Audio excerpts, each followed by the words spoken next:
Well, hi everybody. I am super excited. I think that is the 4th time in my life that someone's got my last name right on the first shot. He told me what it was. Oh, okay. All right, well, I'm still excited to be here and talk about microservices.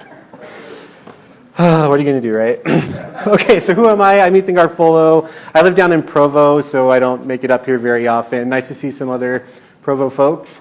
I'm an independent consultant. I help companies make the transition to microservices, and so that's why I'm talking about it.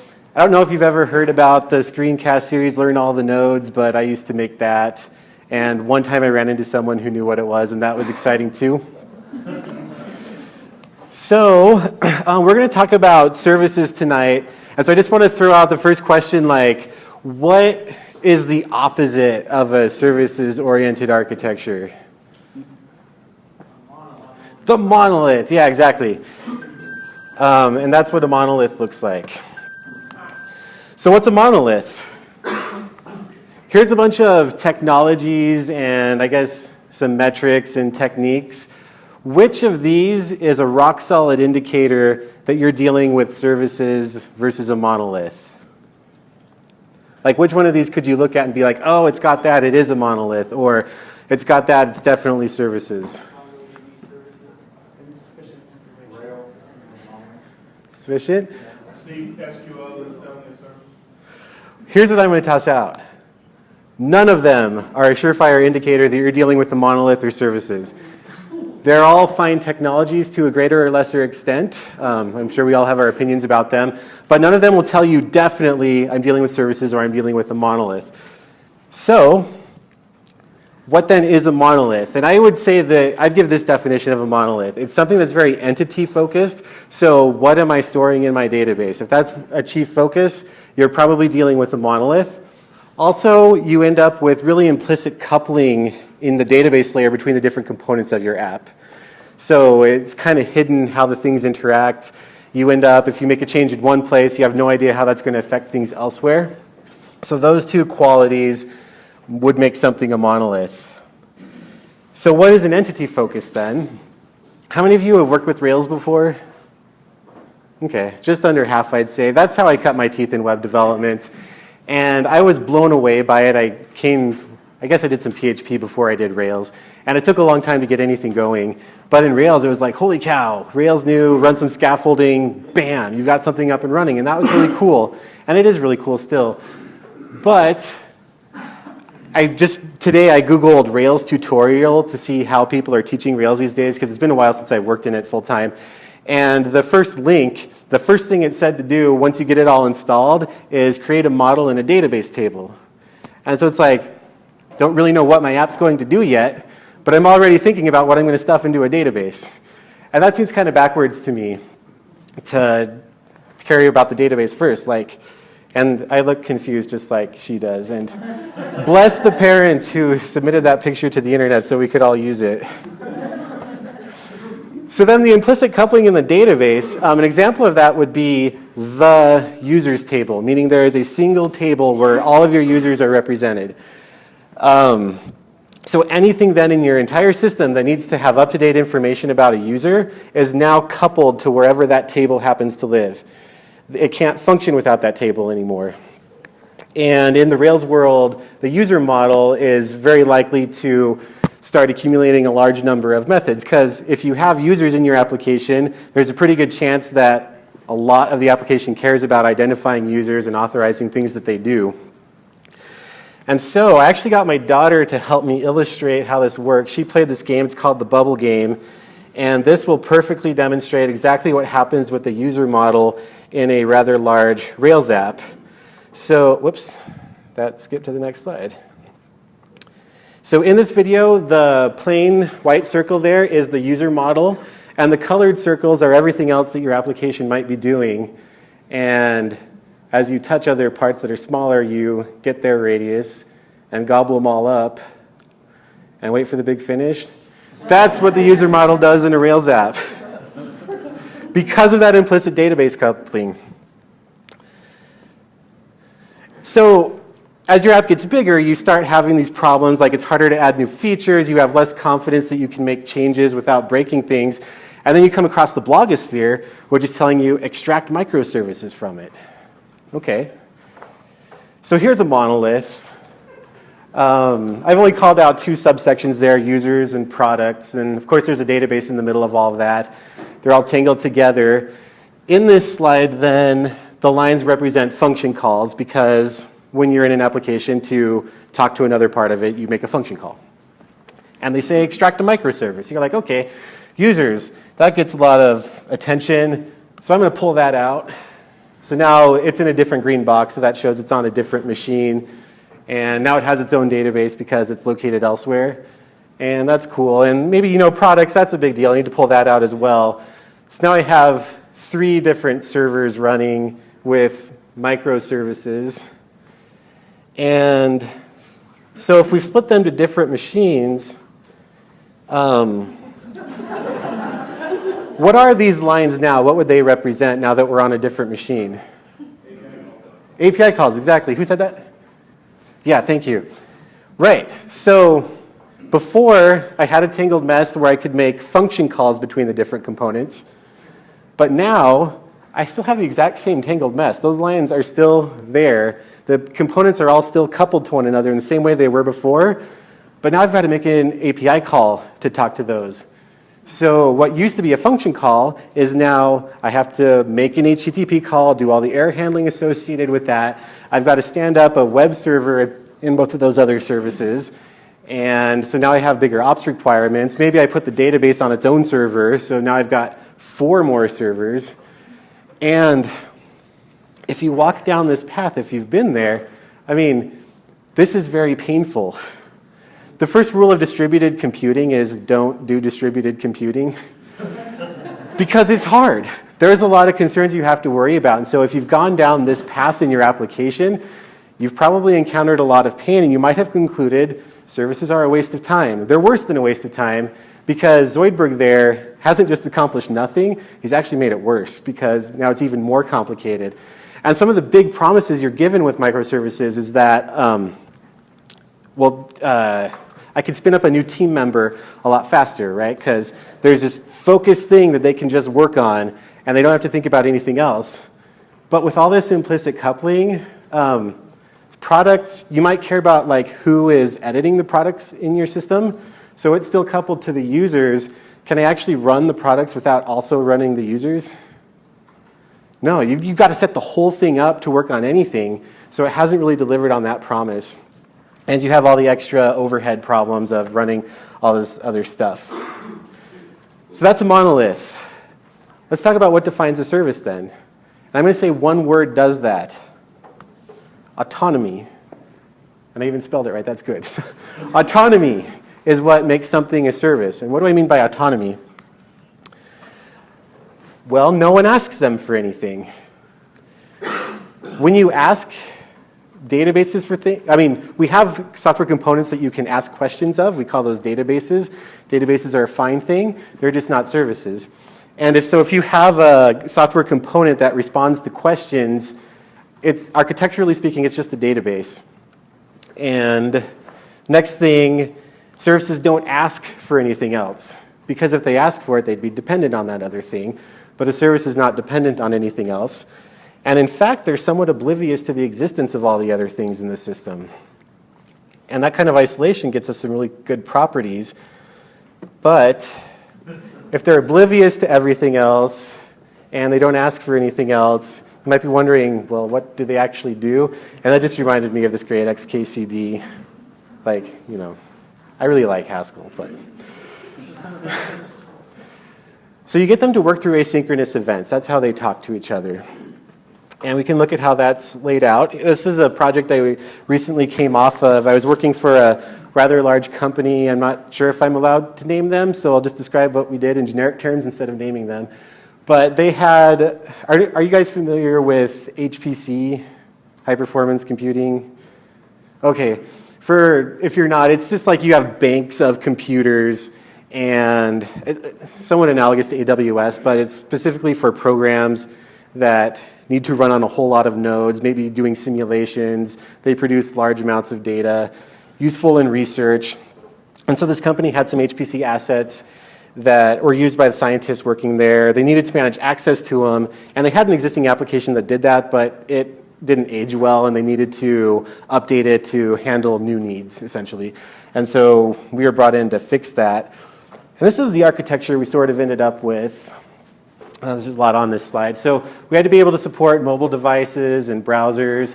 And that cloud with the question mark is undetermined future users, like maybe it's other machines running in other systems that need to use these resources in an automated way. They talked to an API layer, had its own database. In the middle, we had an event bus, and we switched between Kafka and RabbitMQ and a custom rolled API just in front of a MySQL database. From the architectural perspective, none of those really matter, but communication happened through that event bus. And then these are just some example services we had in there. The legacy runtime, that represents the app they had before. It was one part large monolithic app, one part the thing that actually talked to schedule jobs to run on their hardware. And then we had new runtimes we needed to be able to support. So we had this dispatch service that would be able to tell where a job should go. These programs that they would run had large data files they needed to move around, so we had a service in charge of doing that. And we wanted to be able to communicate to users, hey, your job started, or your job went up in smoke. And so that was in charge of communicating to the user, because there was more than one of them.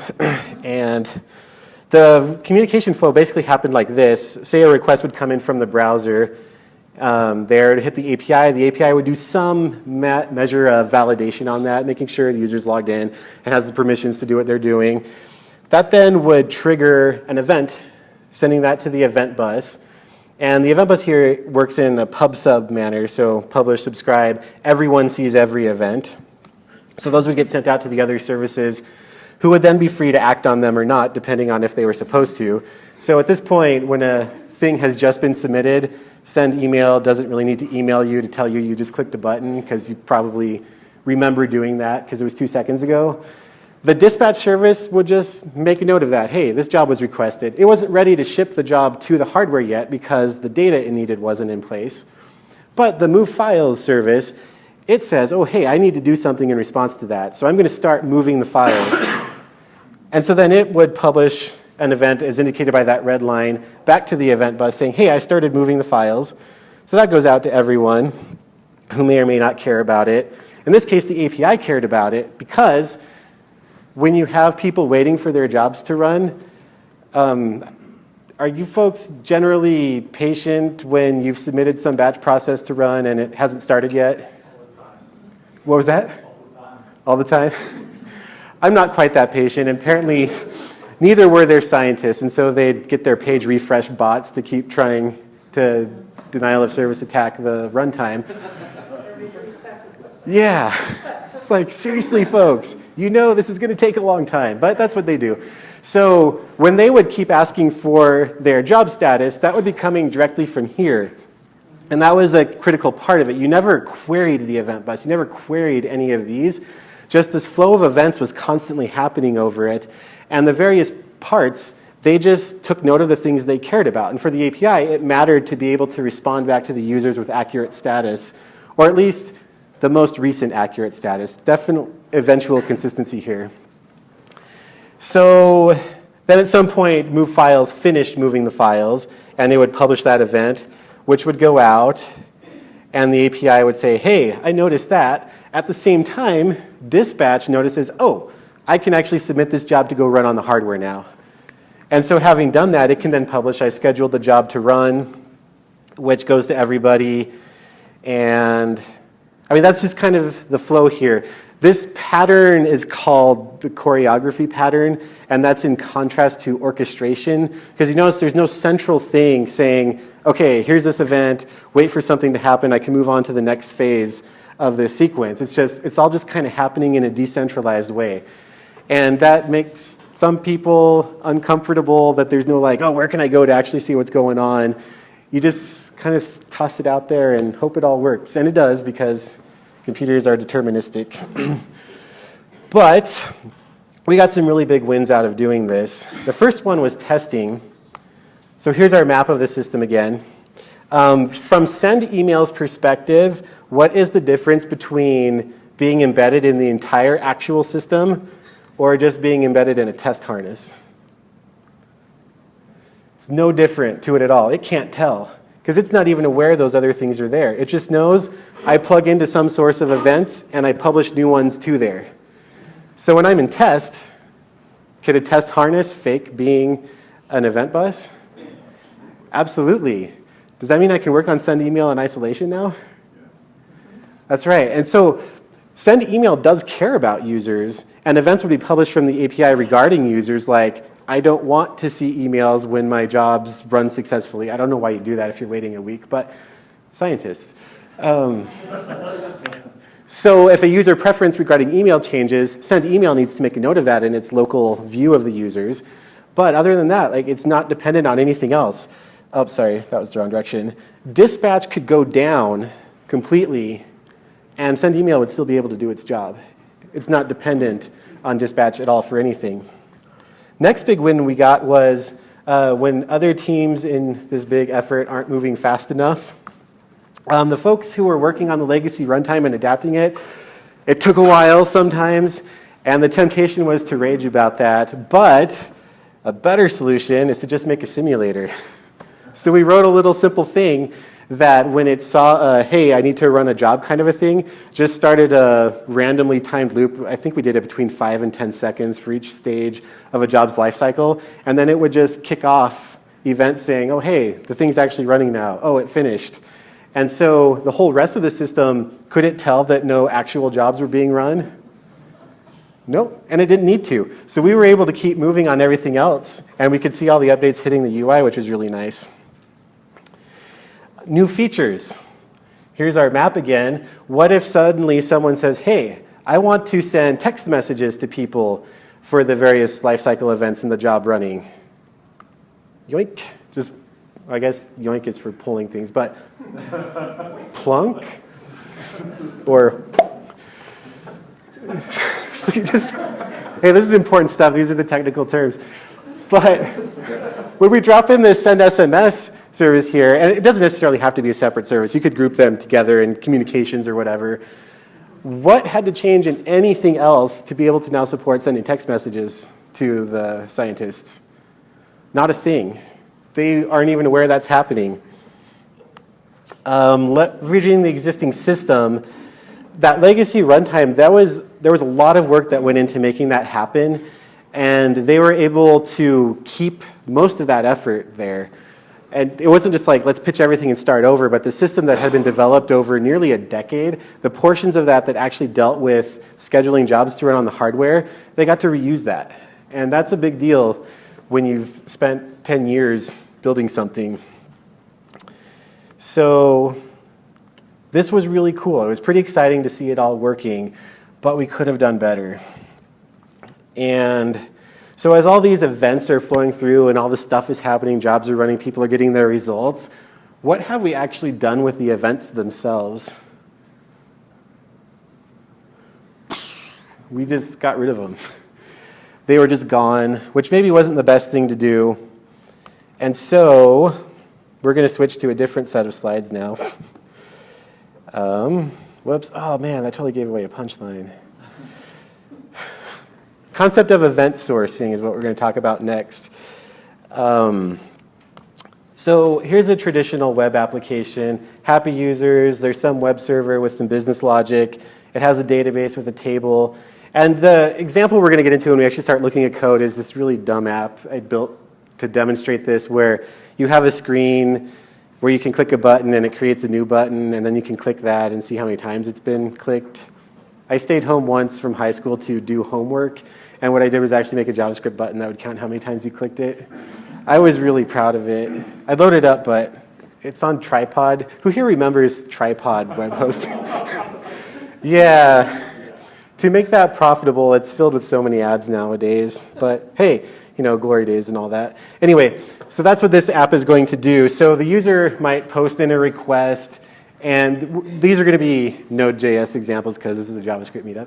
So you end up with a request body with a name for the button, which we're not going to have names later, but just bear with me for the time being. That event comes in, your business logic sees that they want a button named foo, and it's like, okay, cool, passes that on to the database, that makes an entry in the table, and then you just pitch the event, and we end up rendering a response to the user, and then people start clicking the button, and so that lightning bolts to draw attention to the fact that the click count is going to be changing. But it's the same sort of process that updates, and yay, that's great. But there are some implications from that. Your database is going to always be representing the current snapshot. Like this point in time, this is the state of the system. And you end up reading and writing to the same data model. And that may not always be a good thing. Imagine that you were tracking who created the users, and you wanted to explore the relationships between users of who clicked whose buttons, how many degrees of separations of button clicking you had. Relational databases are not great at modeling that sort of thing. But do you know what is great at modeling that sort of thing? Well, not quite. A graph database. There are databases specifically designed for exploring connections. But if all you keep is the current snapshot and you've just got a relational database, you've lost the ability to do a graph database. Unless you set it up at some point in time, and then going forward you could use it, but you couldn't go back in time and do that yet, because time travel will totally become a thing one day.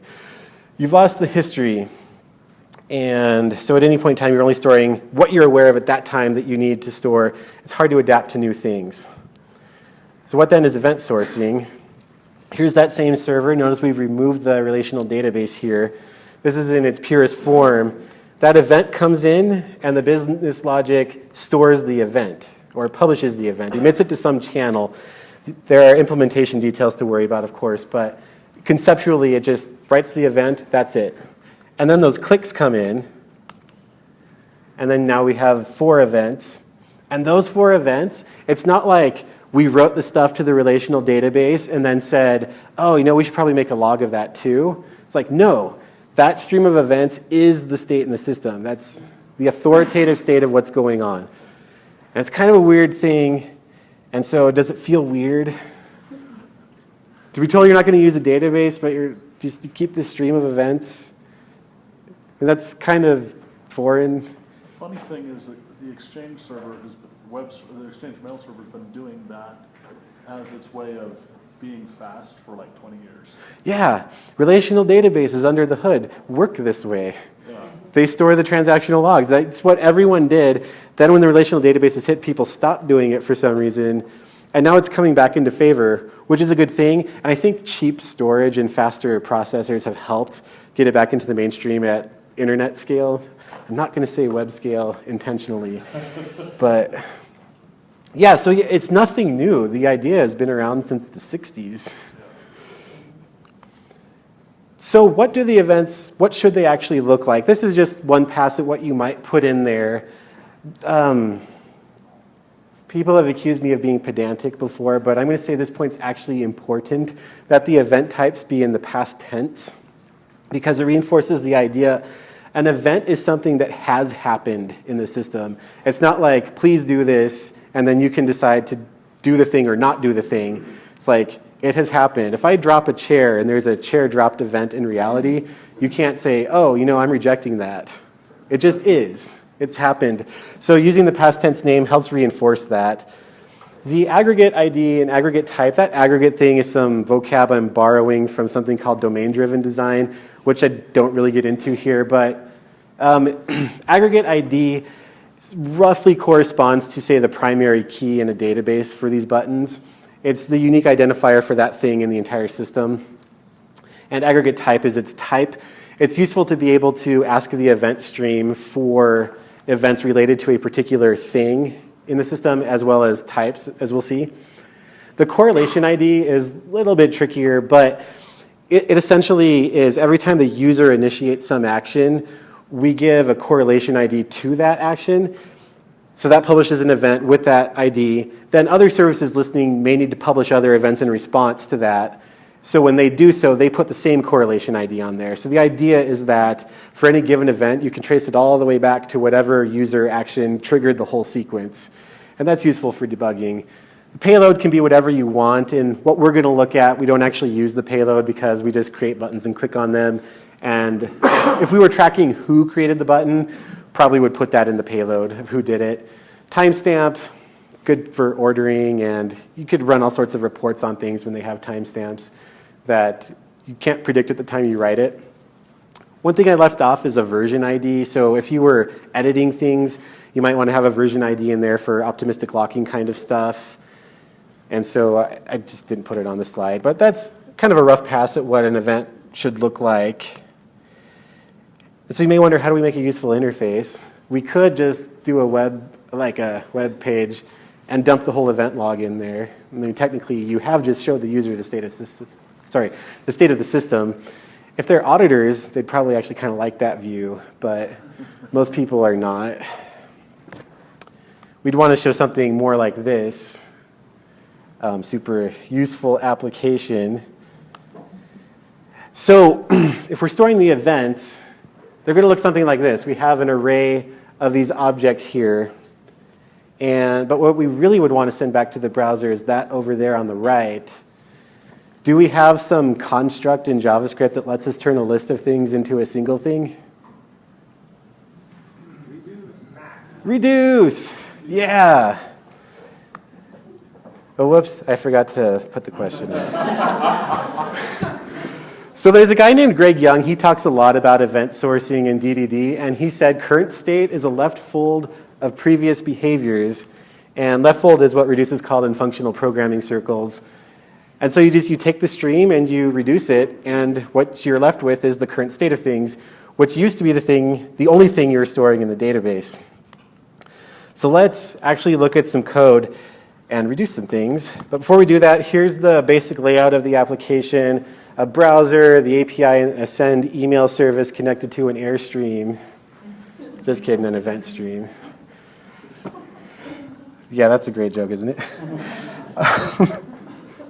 So is that small enough for everybody? I'll increase the size here. Is that readable? Okay. So don't want to get too lost in the non-important parts of this. It's a GraphQL client-server combo. Have you folks worked with GraphQL before? Oh, 3 sure hands in 1, kind of. Okay, that's all right, because here's all we need to know about GraphQL for tonight. When you create a button, no, that's get. Where am I looking for? Further down. Here we go. When someone clicks create button, we are going to get dumped to this function right here, sort of the entry point. The params thing, we're not actually passing any params to create button, and we get a context. That context object, the way I have it set up, is going to contain the correlation ID for the request. It's an Express server as well, and so it just has a middleware that generates that, stuffs it into what will be passed to us as context. So we just take that and pass it to this function up here, create button. And so what it does, this is in response to a user clicking create button. Oh, I wanted to have this running on Heroku, but I didn't get it happening, so sorry. But here is this cool app, and we should make a button. So we can make a bunch of them, and we can even click them. It's a great app. Probably be retiring next week because it'll get acquired. But so when that event comes in, we make just a plain old JavaScript object to represent the new button. We have to give it an ID and an initial click count.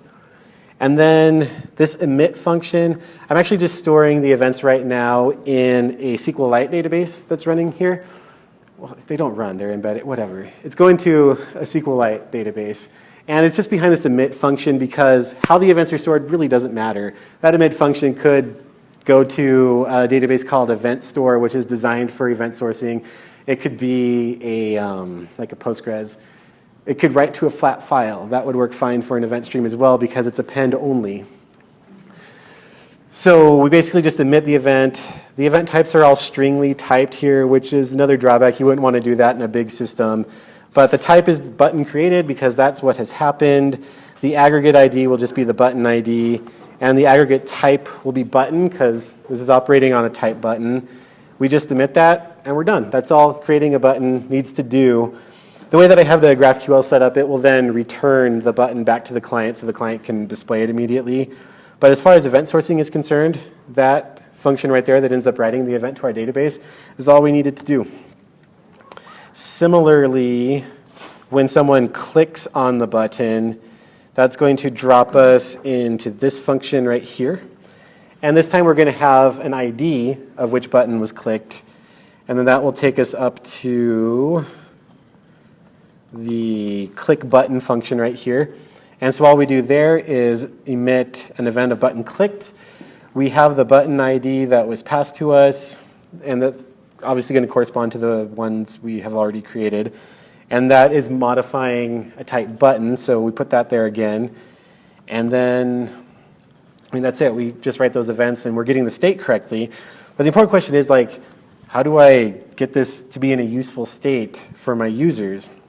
And so there is a function that gets called getButtons, and that thing is called on page load. So if I should open the DevTools first.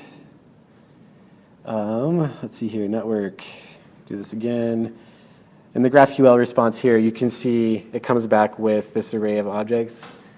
I do wish it pretty printed it, but it doesn't.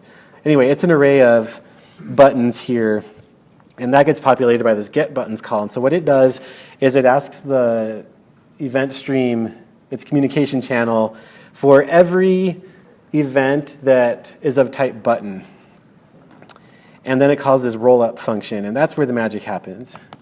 How many of you have worked with Redux before? So this is probably going to look kind of familiar, but Redux also pitches the events, which is unfortunate. Unless you're doing time travel debugging, I've never met anyone who actually does. I don't. And I don't know if it's because it's not useful or if it's because Redux's model is so good you never get yourself into a bug where you need to use it. But I don't know, it's pretty cool to think that you could do that. So basically we just take the list of events, they're in the same order they were published, and we just do a big reduce on it. The one weird thing I'm doing here is the memo that's passed into the reduction has an array called correct order and an object called entities. And the idea is I want to hand them back to the client in the same order they were created. And so I stuff their IDs into that array and then stuff the button itself into entities, and then at the end just map them back out so I get an array of buttons in the right order. Basically, as I'm going through the event stream, if I see button created, I make a note of it and initialize its clicks to 0. If I see a button clicked, I add 1 to the click count. And that's pretty simple. In a real system, you wouldn't want to do this on the fly, especially if you had millions and millions of events to process. That would be kind of nuts. But, I mean, you could. Processors are getting faster. And so that simple reduce function there is all it took to take that stream and turn it into what the client cared about. And that's pretty cool. But here's where it gets even cooler.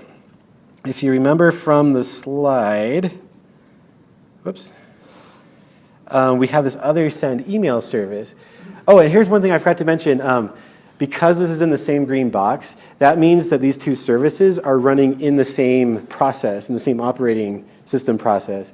So there is nothing about services that says these have to be on different machines or even running in different processes. Service architecture has nothing to do with deployment strategy. Some may make your system easier or not, but it's not required. And so I have this send email thing in here. Let's open that real quick.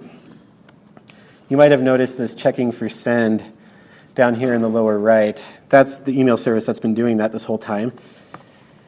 So it basically, every 10 seconds I have it said, it springs to life. It asks for all the buttons. And then it needs to figure out which ones it needs to send an email for. And the way I have it set up is it sends an email after the first time the button was clicked. And so get buttons needing email itself is just another reduction, only it has some additional thing it might care about. So same thing, when a button's created, we just make a note of it. Notice we haven't added a click count because the way send email is configured, it doesn't care about the click count. It just knows that when it has been clicked at all, it should send an email. So if it then sees a button clicked, it checks to see if this needs email flag has not been set at all. And if it's undefined, it'll say, yep, this one needs an email. Here's the correlation ID of the click that caused me to be sending this email. But if we see this email sent event, which the email service itself will be emitting, it says, nope, just kidding, I don't need the email.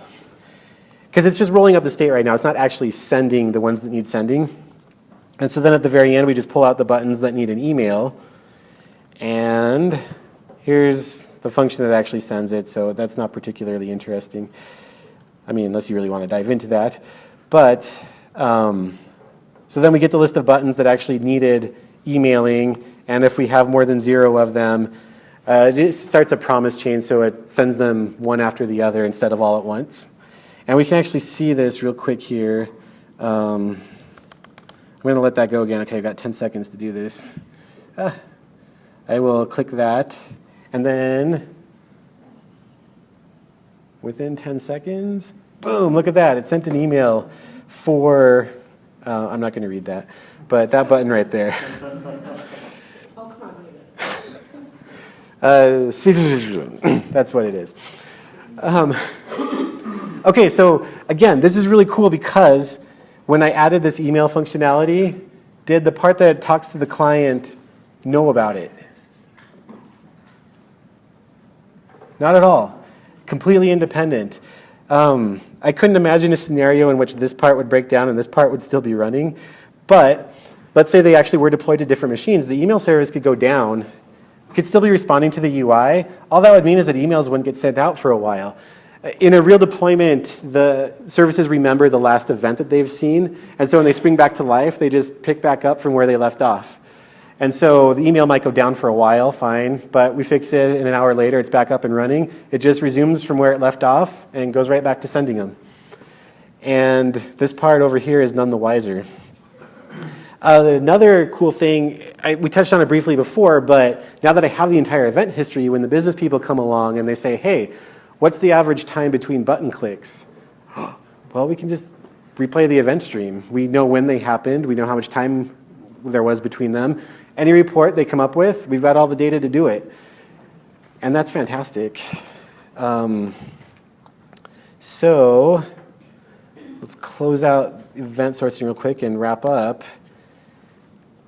This is a really big, important part of it. So this is what a button looked like to the part talking to the client. And it came from that same event stream. And this is what buttons look like to the email service. And they're different. In the old, we have a single relational database that we write things to. We didn't get different views. Everything had to use the same one. And whenever anything tries to be everything to everybody and ends up being nothing to anyone, or something like that, wow, that's shouldn't be that hard, but hey, here we are. So again, you wouldn't want to roll those up on the fly. You can take snapshots along the way. Because the event stream is append only, I could roll it up to say event 1 million and get a current state for it. And then when I want to start rolling up the events after 1 million, I just load up the snapshot and keep going. The underlying events can never change. And that leads to really cool ways to serve the events. I mean, you could just do it as an RSS feed or something. And you can have really long time to lives on those because they never change. And some people might say, why would you store the whole event stream? How do you know you're going to need these other reports? Don't we want to not do extra work? Well, I would see that and raise it with, hey, you're doing a premature optimization.